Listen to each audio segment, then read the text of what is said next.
Hello, humane marketers.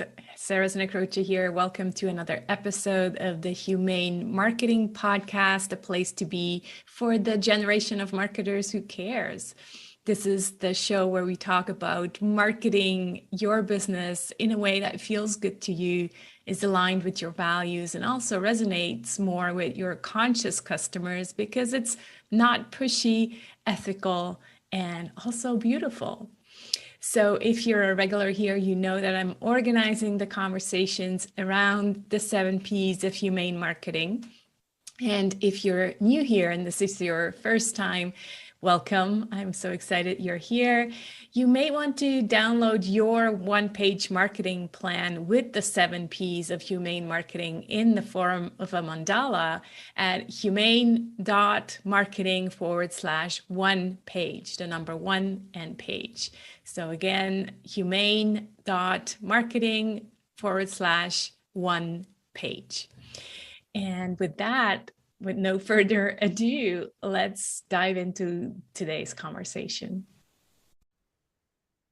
Polly, thank you so much for being here on the Humane Marketing Podcast. It's good to have you with us.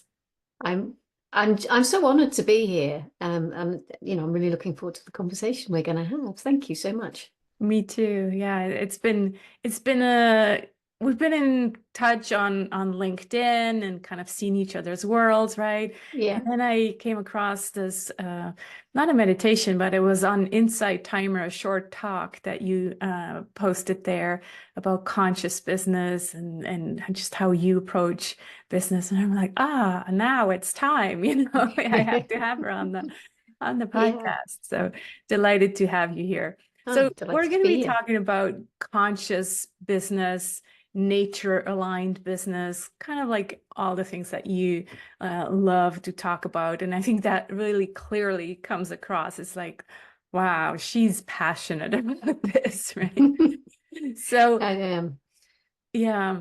So maybe start with explaining what conscious business means to you, what all the things that you pack under this umbrella of conscious business. It's an interesting one because I think sometimes when we have terms that are upcoming in our world, then they mean so many different things to different people until they take on an accepted meaning.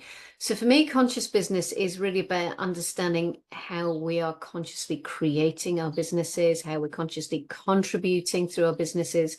And so that takes it in, how do we treat people? How do we treat the environment? How do we treat our own sense of well-being in terms of being an entrepreneur as well? Because it's tough to be an entrepreneur and to be a leader of a business. It's hard work, and it can be very damaging to your self-esteem in some ways, particularly when you're being asked to do things that you're not comfortable with. Think, well, that's how I have to do it in order to be successful, but I don't like it, but I don't know that there's an alternative way. So I think that piece of being kind and conscious to yourself is as important to do as it is to be conscious of how you treat other people. And, for me, that is, if you are you're in a product-based business, then it's about your entire supply chain. How conscious are you of your entire supply chain? But if you're in a service-based, it's like, how conscious are you of the way in which you're structuring your business and you're setting your business up? So there's a lot of sustainability in it, but it's also about, why am I doing this?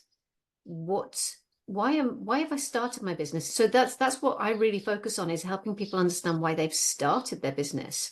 What was the driver? Because for the most part, we kind of skate on the surface a little bit, and we don't think about, what was that sort of like that soul calling that was really going on underneath my decision, and unearthing that so that you can understand that what you really want to do through your business is create a positive impact. And I've found that every time somebody really taps into that well of knowledge and knowing, then they come forward with a business that is really positive. So I think that piece of understanding yourself and what drives you to want to do this helps you to discover make conscious the subconscious, unconscious reason that you actually started your business. So it means so many different things to me. I love it because it's kind of like Yeah, it's one of these buzzwords almost nowadays, right? It's Yeah. like authentic business, conscious business. Mm. What does that mean? It's kind of like, is it some people almost like put the spiritual business in there as well. So you're right. It depends on who you talk to, and it means different things. It sounds like for the two of us, it's very aligned. I wrote down, consciousness of yourself, of others, and Mother Nature. So that's what it means to me as well. It's like Yeah. first you start with yourself. That's what we do in humane marketing. Then you need to look at your relationship to others, which includes Mother Nature. And you Yeah. touched upon sustainability, and that's obviously a big part of conscious business. But I actually find that the sustainability only people are often not conscious of Yeah. who they are and themselves in relationship to others. And so Mm. it's a lot of, there's actually, it's not a healthy environment. At least it wasn't for me. I was kind of in that sustainability field for a while, and I'm like, wow, it's toxic in here and it doesn't feel good. So I Yeah. believe it's because they're haven't done so much on their own inner work. What do you think about it? Yeah, I think so, but also I think that there is a very human tendency to think we have a problem here, so I need to get into solution mode. So you get into Exactly. very into your head and you Mhm. come up with the solution. But the thing that really strikes me about where business needs to go is that we need to tap into that well of knowing rather than knowledge that comes from our intuitive side. Mhm. Because when you look at nature, for example, the complexity of the relationships in nature are so mind-blowing that we can't approach that logically. It's just, if you think about how interconnected the Siberian tundra is to the Amazonian rainforest. Now, in a scientific way, we look at those as isolated, but they're not. We've got these little micro ecosystems, and then we've got these global ecosystem. And so I think that in order for us to function effectively as communities, as societies, and to function effectively as life forms on a planet that needs us to act a little bit more responsibly, then we have to tap into that intuitive side. And of course, people who are in a very scientific, logical Yeah. space, Mhm. they haven't, it's not probably not even occurred to them that they need to do that, but they're still doing something positive, but they're not creating a conscious environment around it. And I think that's where you and I sort of like really see things in the same way, is that we need to create a different environment, and that means changing how you think. It means not just changing how you act. You have to change how you feel as well. So you Mhm. want to come into it with a feeling of self-belief, actually, self-belief that you can make a difference. I think that is the number one stumbling block that people have. They have all this energy welling up inside them, and there's things that they want to do, but the first big stumbling block is, oh, can I really make a difference? Mhm. Yeah. And those are exactly the people that we need right now to have this courage and boldness to Mm. step up and bring and use business as this lever to make a difference, right? Yeah. Yeah, it's so true. You in this talk, you mentioned this shift that, we kind of all, I think a lot of people that I talk to notice that there's some kind of shift going on. They can't really finger point it, or they don't exactly know what's going Yeah. on, but they're like, something is happening. So, Yeah. yeah, talk to us a little bit about this consciousness shift and what that means for our businesses, and why maybe so many people are unhappy with their business right now. So I think I mean, I have to unwrap it. I mean, it's so complex, but I do think as we've got more technological and we've become more interconnected, but without the human connection, that we've obviously got shorter attention spans. I mean, that's certainly, you'll hear people talking about that in marketing settings. Attention spans are getting shorter, so you need to box everything in and to get people's attention in shorter periods of time. And I think what is happening is the reaction to that. So it's not being articulated, it's not fully conscious yet, but the reaction to that is we need more meaning, we need more depth, we need more connection, we need more contact. We need to be seen as individuals, we need to be responded to as individuals. And if I look at the business, this particularly the online business space, it has been absolutely paint splattered with blueprints and do these things and just, you know, this is how you do it, and you know, you guaranteed success if you follow this process. And I just think everyone's just had enough of that, and they're fed up with this not being seen as who they are. And if they're not being seen, then what they want to create isn't being seen. So I think that to me underpins the shifts, but there are, you know, there are some very noticeable shifts in buyer behavior, engagement, interaction, all of that's changed. And I think we are now definitely moving into a space where depth is required. So I've been saying this a lot in my community, is saying the push is to go harder, shorter, faster, put out more and more and more, and saying reverse that, go deeper, go slower, and you know, you're gonna have a better relationship. So you may not have thousands of likes, you may not have thousands of engagements, but the ones that you have are going to be completely different quality. Right. And I think that's what happens when you start to believe that you can operate in a different way. You shift the baseline of expectation, and that begins to shift the culture. So I think it's like this, we start the whole process from the very bottom, because we are never going to get big corporations to change their minds. We're not going to get governments to change their minds. The only way those are going to change their minds is when they see that everything underneath them has already changed. Yeah. So yeah, the bottom up movement, right, this time around. Yeah, definitely. I totally agree with the depth as well, and the meaning. So yeah, how can we then change our businesses if we do kind of feel this emptiness?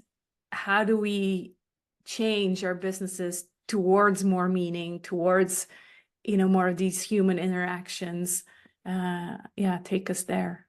Well, I think in terms of changing the business, the first thing you have, and this is an uncomfortable thing to do, the first thing you have to do, if you just got to the point where you said, I've got so far and now I just feel empty, I'm not really in the game, I don't buy into the label that I've got, it all feels kind of meaningless, and I've just been chasing a metric in order to make myself feel successful. The first thing we have to do is actually sort of like unpack the business. The way I look at what I do is it's almost like take all the pieces apart and have them all there, because what I've found is that there's pieces of you that are missing from your business. You know, we all have these experiences, we have these perspectives, we develop these skill sets, and we have these interests as well. And we're told to sort of focus and get really specific. But if we take all of the mechanics of our businesses to pieces, almost sort of metaphorically, you say, well, actually, there's space for that. That bit of you makes sense. And so taking people back to why that's important to them, what they've learned from it, and how it's shaped them, really helps them to say, oh, that's why I approach this other bit that I've always been working on in this particular way.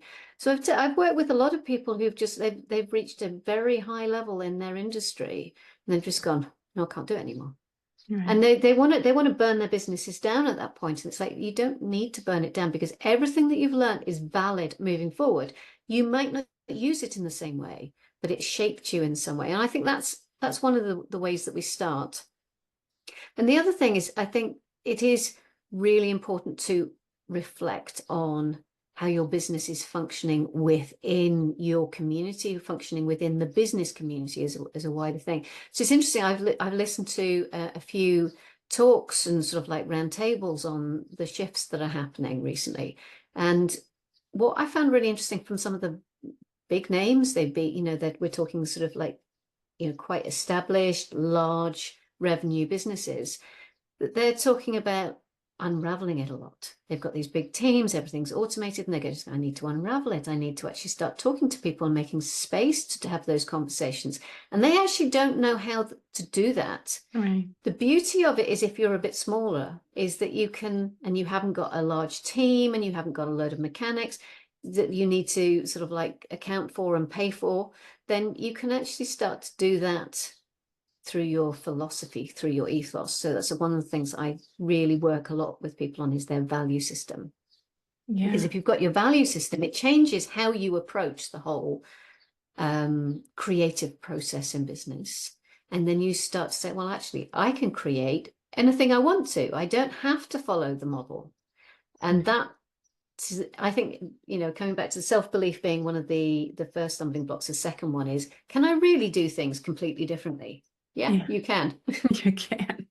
Yeah. And you mentioned big names, right? I think the last 15 years, that's all we've ever done, or most people have done. It's like, oh, there's these, you know, we can probably count them on two hands. These are the ones who made it. So now we need to all create the businesses just like them. And this is how it's done. And they'll sell you the $2,000 course in how it's done. Yeah. And yet those are the ones who are now, you know, they're not sharing it openly, but yeah, they're kind of hinting at the unraveling things, and they're like, people are not buying my online course anymore. I wonder why. You know, people don't want any more information. They've had too much. There's no human connection in these courses, right? So it's so interesting. There is definitely a slide happening. So some of the big names are struggling to, you know, some of them are still doing really well. I mean, and for many of us, we'd be like, still be very happy to be doing as well as they are at the moment. But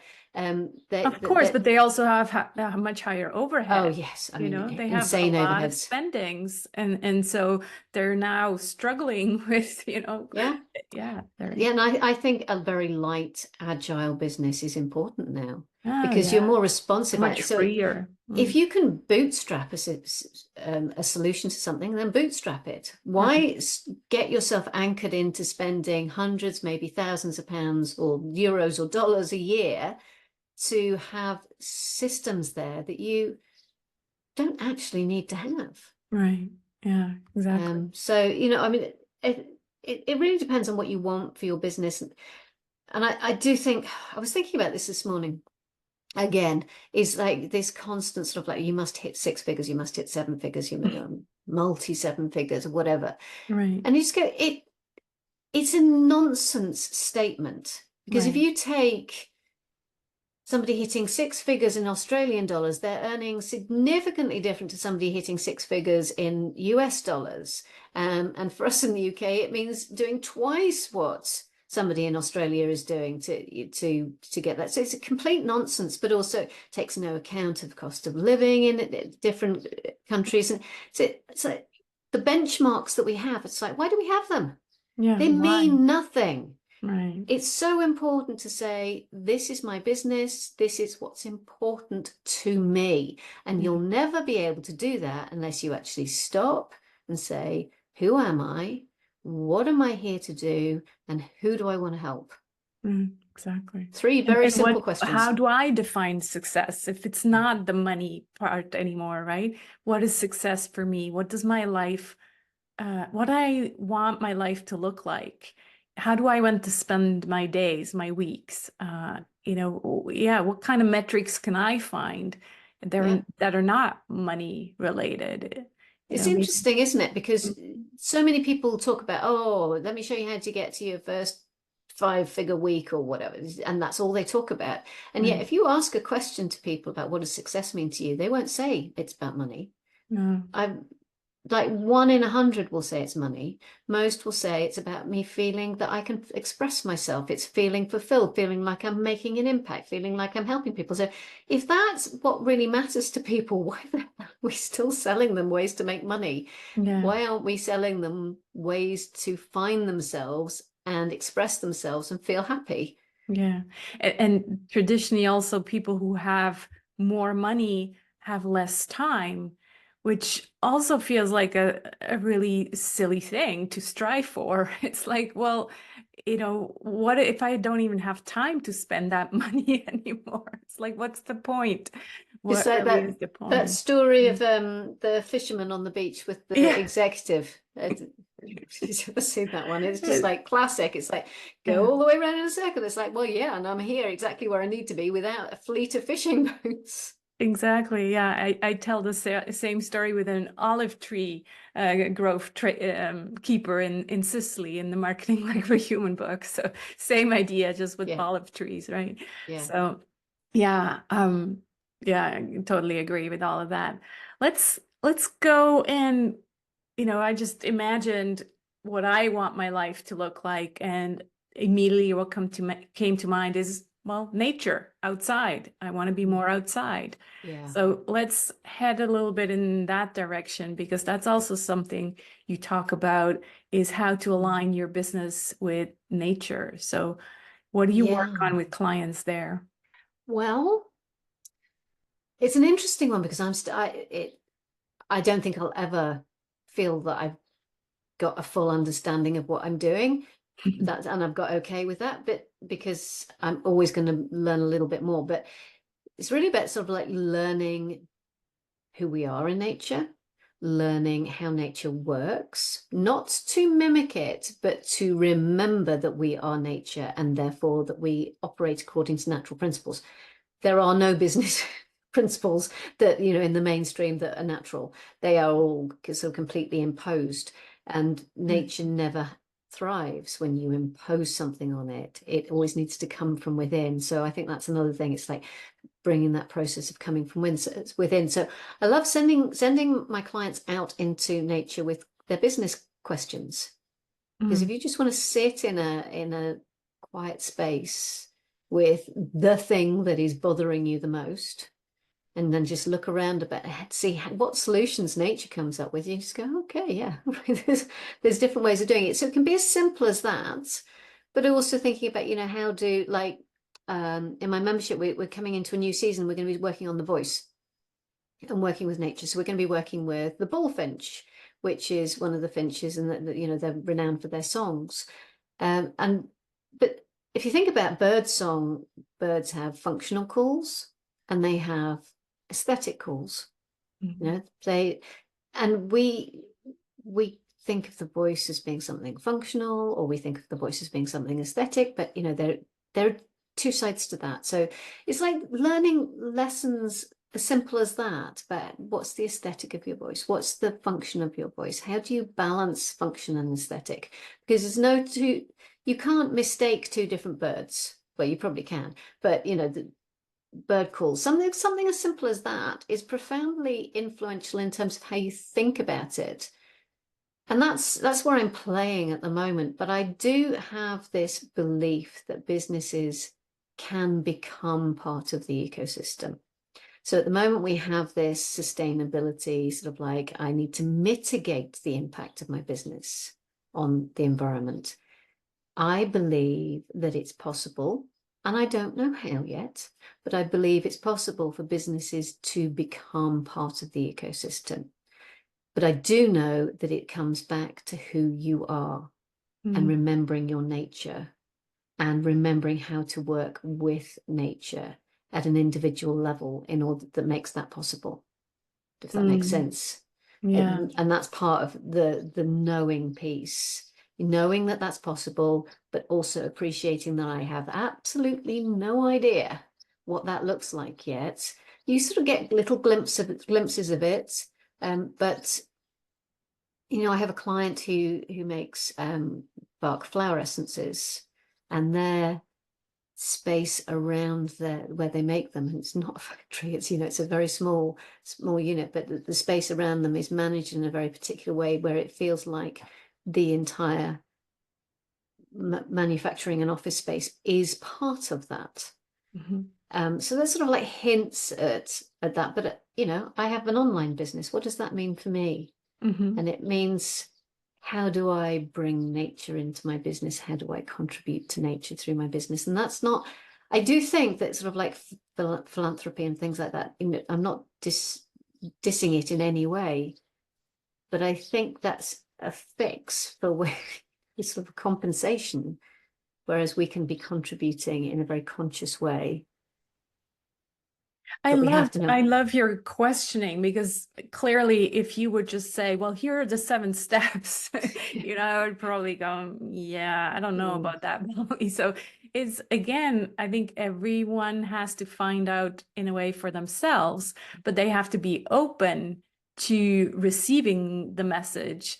And for example, what you just shared about the bird song, yeah, I don't know that I knew about the bird having 2 kinds of songs. So that, yeah, that's just kind of like, oh, that's really interesting.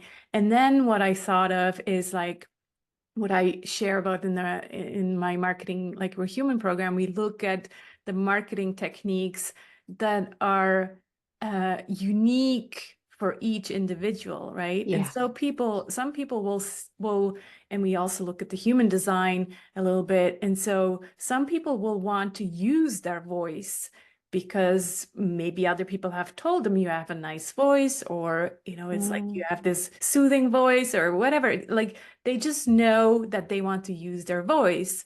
And so we just say, oh, maybe you have a podcast, or maybe you do videos, or like, it's like, yeah, that is somehow, I guess, related to nature, because it's how you are built, how, your design is built. Yeah. You were given a nice voice, and so why not use it in your marketing, for example? Absolutely. The thing that I come back to all the time is that nature, life is diversity. Right. There isn't one solution to everything. So I look at things like electric cars and just go, well, this clearly we're not listening to nature, because nature does not have one solution across the entire globe. It has different solutions in different places.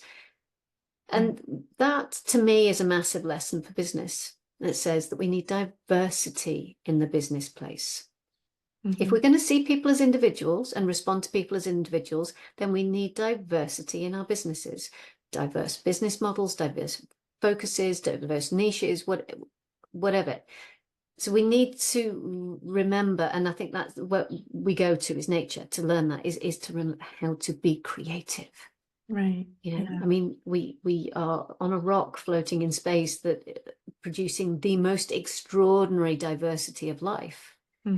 And we forget that we're part of that diversity of life, and that we're all individuals and all unique. And, you look at any plant on the planet, and there might be thousands and thousands of the same plant, but they're not the same plants. They're individuals within that. And that's kind of, to me, is remembering that everything on this earth is an individual, and it has however you want to phrase it, has a consciousness, it has an energy, it has a presence in the whole, and we need to learn to value that. And I think anything that I can do to help people see what they've never seen before is really helping, because we look that closely. We've got plant blindness. We look outside for solutions. That's the immediate reaction usually. So anything that we can do to sort of like just slow down and look more closely, I think is going to have a profound effect on the trajectory of consciousness and the trajectory of life on Earth as well. So it's little things like that. So you can get very frustrated about, governments are so slow to change policy. That policy is about an imposition, and people rebel against imposition.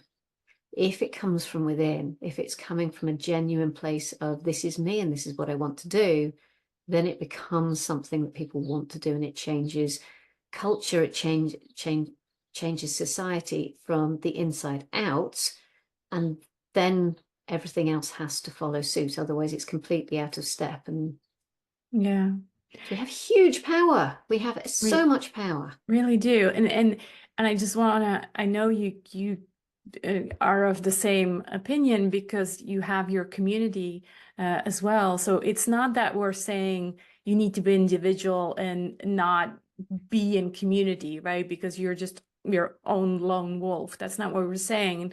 And I always look to astrology also, and we have Pluto in Aquarius now, which represents this idea of the individual in community. So we can be completely uniquely different, and yet if we have the same values, we are together in community and are strong in community.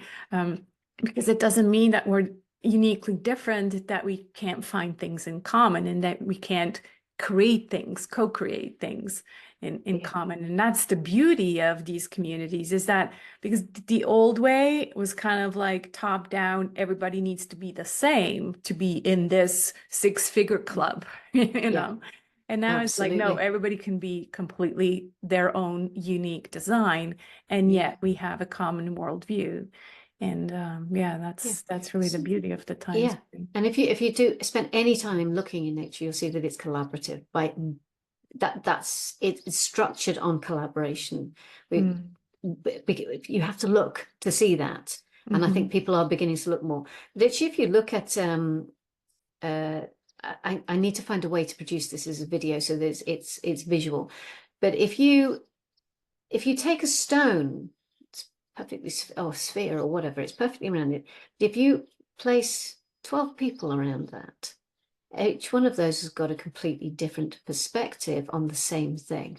And that's what we need to value. So collaboration is really important. And actually the ability to deliver on a purpose, which might be, you and I have a very similar purpose. You know, we've got the same like vision of where we're going. We can't do it on our own. It's actually strengthened by working together. Right. So community to me is absolutely integral to recreating the vision of business. Really important. So you need to be a unique individual in a community and valued for that. There's a wonderful, it's just popped into my head, there's a wonderful story of some African tribe where they have a song that they sing to that individual. So they don't have a name, they have a song. And that at various points through their life, they sing them their song. So it's a unique song to that person. And that really speaks to me about how you value the individual and the uniqueness of the individual, but that individual is part of a whole, it's part of a community, and is necessary. And we've devalued our individual contributions to the level that people have this problem with self-belief. But actually, we have huge amounts of power by connecting to ourselves and knowing who we are and then doing something about it. Yeah, so if we bring this conversation full circle, it really feels to me like this consciousness really starts with knowing yourself, right? All this inner work that you and I have been talking about for so many years, but it felt like people were like not interested and just like, well, no, but I want the six figures and I just want the clients. And it's like, no, but that you'll get there. And you will get much better clients. You will feel much more aligned if you start from within. Yeah, absolutely. It changes the game completely, because, and I say this to people all the time, and I think they're a little skeptical initially, is that if you are really tapped into who you are and you're doing your thing, then those clients will come to you with zero resistance. So all that training that we've had about how to overcome objections and making sure, you know, will people pay, and all those things that have been drilled into people that made them really nervous and alarmed. That doesn't happen when somebody says, I've sought you out and I want to work with you because I have seen what you've produced. So, you know, producing content and stuff like that is important in terms of being able to get our message out into the world, but actually it's really just it's a portal through which people can move towards us, and makes it possible. Like, as you said, you need to use your voice if your voice is there. You need to use your words if it's your words, or, you know, you need to just use your face if that's what it is. There are lots of different ways, but we have to find our way that matches the energy of what we're trying to bring forward. And I feel like what we're doing, and people who do similar work, is just giving people the courage to use their voice, because it's those hidden talents, it's those people who do good work that until now didn't get any of the visibility because they wanted nothing to do with the marketing stuff that they saw out there. Yeah. And so what we're doing is just telling them, well, there's a different way to do it. You can do it aligned with nature. You can do it aligned with who you are, right? Yeah. And I think one of our jobs, because we've been out front for a while, that's not to say we're any better, but we've been out front for a while, is that our job is to create a sense of safety in doing that. And I don't know about you, but I know that I've had some very sort of like uncomfortable, spaces to move through personally in order to get myself comfortable with talking about. I mean, if you told me 10 years ago I was going to be talking about nature as a business mentor, people laughed at us. Yeah, exactly. But so it's been not necessarily a comfortable process, but one of our jobs as mentors and supporting our communities is to create the safety, to say it's okay. Yeah, exactly. And create the community of people who are there to, support each other, because sometimes it's not enough if just one person tells you it's safe, but having a community. We need spaces where we feel safe. Yeah. And we need spaces where we can talk about things that we may not feel safe to talk about or comfortable to talk about, or just worry that we won't be received because people won't have a clue what we're talking about. And sometimes you just need to just go, as you and I did when we had a conversation, we just like splurged it all out. And it was okay because we both knew what we were going through. And so it's okay. So I think that is a really important piece to say. And that, every person who steps forward and starts to use their voice then becomes a leader that other people find safety with. So it's the exponential effects of every single person who does this is we speed up the whole process of changing things for the better. So good. Yeah, I can see the future clearly in front of me. It's beautiful. Yeah. Please do share with people who are listening where they can find out more about your work, your community, your insight timer, talks and meditations, all of that. So everything is I can't say the word, accessible through my website, which is pollyhearsey.co.uk. So if you just go there, you get link straight to Insight Timer, you get linked through to my events. And if you want to join my mailing list and keep up to date, then I send out just one a week, email a week. So just with my latest thoughts. So everything's fun. This has been so much fun. We have to do it again. Yeah. Thanks so much, Polly, for being on the show. Thank you so much for having me. Thanks so much for watching and being part of a generation of marketers who cares for yourself, for your clients, and for the planet. We really are change makers before we are marketers. So go ahead, be the change you want to see in the world. And I hope to see you again next week. Take care.